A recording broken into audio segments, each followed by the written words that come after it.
Another thing I like to do too is reuse things. So this is a reused, this is glass container. Salsa came in this. I prefer to recycle as much as possible, you know, Mama Earth. And glass is pretty cool, so I like to buy anything in glass.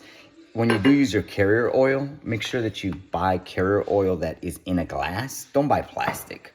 There's just things in the plastic, you can read all about it, Google it. You know, you can have your own idea about it, but I do notice that glass is always better. So I'm gonna use glass. These are my carrier oils here. I like to use a variety of them. So I have a walnut oil. Jojoba oil is not really a carrier oil. It's more of an additional oil that I like to add to most of my oils just because it's a very nice oil and it's really good for your skin. Flaxseed oil, very awesome. Almond oil and avocado oil. Grapeseed oil is a very inexpensive way, very cheap oil and not very expensive, and it's really good. Just make sure that you buy it from a reliable source. If it has Arabic writing in it, usually I would just buy it because I trust it. This one came from Spain, it seems. I bought all of these at a local store, small little store. I try to buy local as much as possible.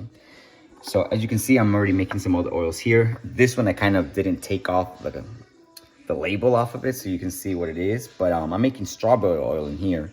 It's fresh strawberries in here. I'm waiting for my dried strawberries. Always good to use fresh and dried ingredients when you're making your oil. It gives you different properties. So if you use the dry stuff, it's kind of concentrated, but the fresh stuff just gives it a nicer scent.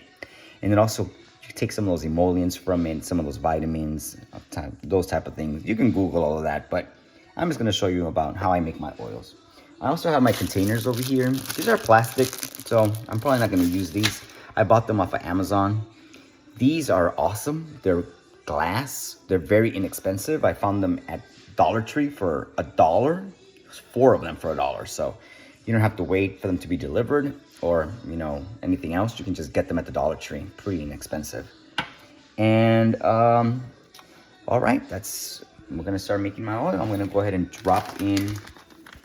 So this is kind of difficult for me to use the iPhone because it doesn't have, I mean, you gotta buy parts for it. I usually use my foldable phone, which is much better to me. I have a couple of foldable ones.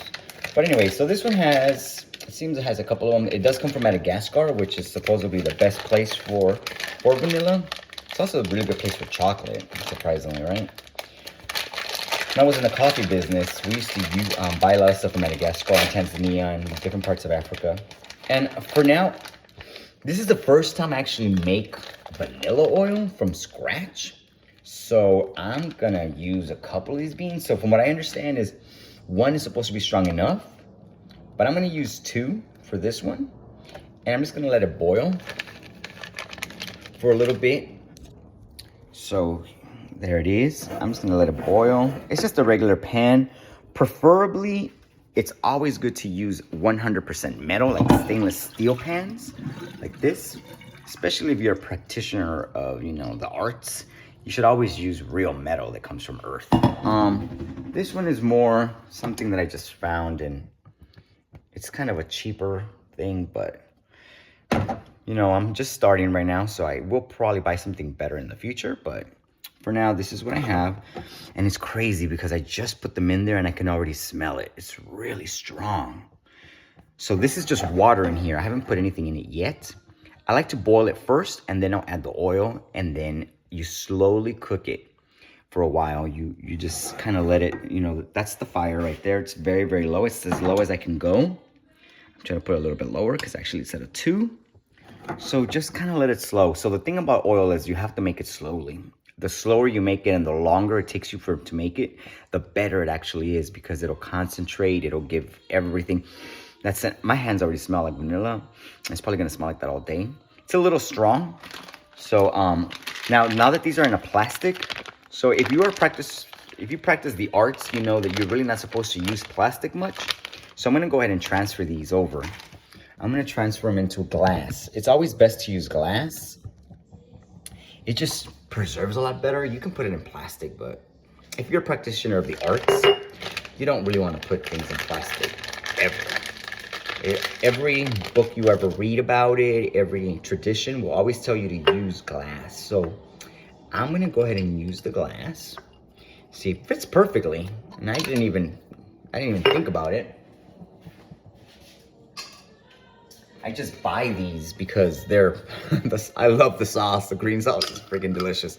Probably should make my own, but I mean, it's just a cool way. I mean, you know, it's like $3 at the store to buy this sauce. Sauce is really good. The preservatives is not too many in these. These are the Herdez. So the preservatives are not too many. They're kind of actually good. And then you get a cool glass bottle at the end of it. So, I mean, it's kind of a win-win to me. All right.